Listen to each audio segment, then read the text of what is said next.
Previously on Getting Tabled. And not that I want to give away any hints, but in a previous video I might have kind of told you what I was going to plan to paint with them.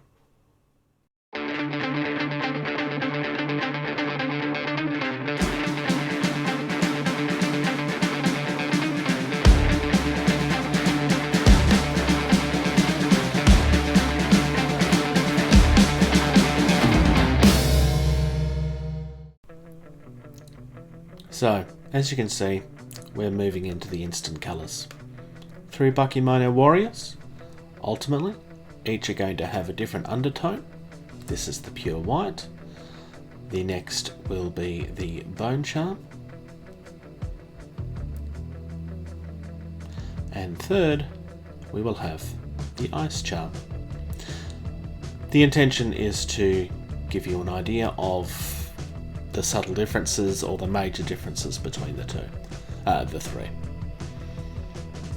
and to see if it works over a simple highlight. Because I'm using the colours for the first time here, you're going to find that I'm still experimenting with how much water I need. By the time I reach the ice charm, I've kind of figured that out for myself.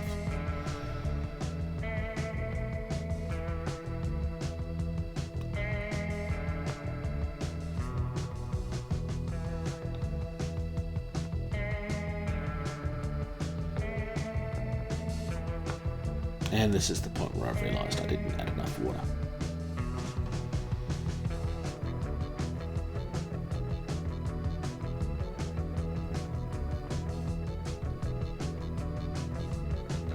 Moving much smoother now.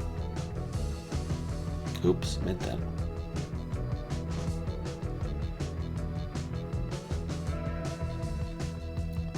On the brush, these paints do come out quite smoothly. You do need to use multiple coats of them to get a nice solid colour.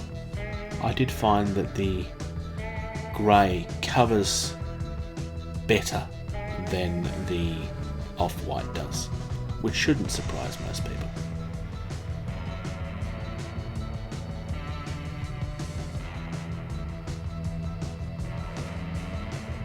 I just again want to praise GCT Studios for how gorgeous these models are. I really do love their range. And they're quite well suited to paints in this style.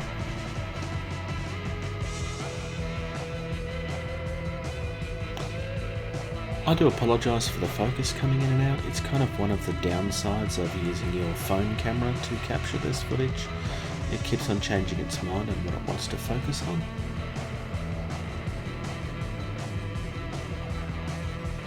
So, I'm using the green box here. I was tossing it between the two, but ultimately I chose to go with the toad green.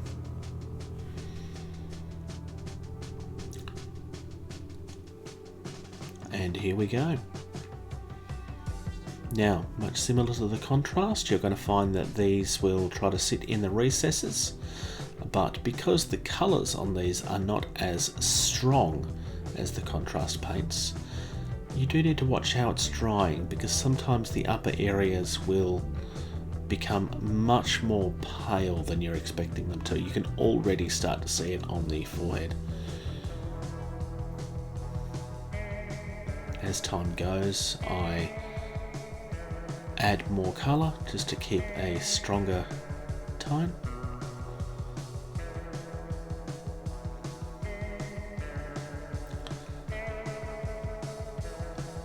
Here we go with exactly the same colour, going over the bone charm.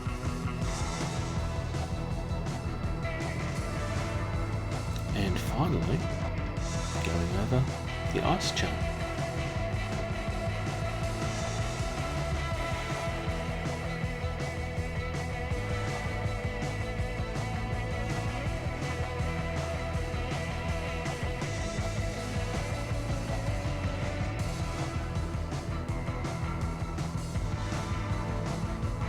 Do you already have thoughts on which you think is the better undercoat?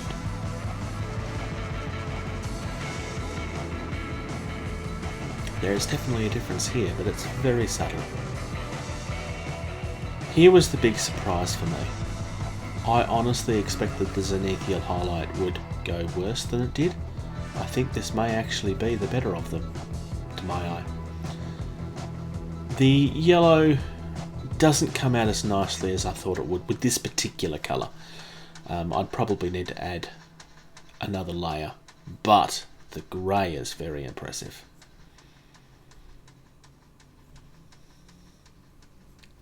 What are your thoughts? Can you see yourself using these for anything in particular? Thank you very much for checking out this video. If you're enjoying the content of this channel, please like and subscribe. If you're in a position to do so, please check out patreon.com/gettingtabled. You receive early access to at least 80% of all videos that we put out, and you get access to the video edition of all of our podcasts the day that they're uploaded. If you'd like to check us out on social media, facebook.com/gettingtabled is the most active. We also have a Discord server. You can email our team at gettingtabled@gmail.com. If you're on either Twitter or Instagram, you can find us at gettingtabled. And until next time, play more.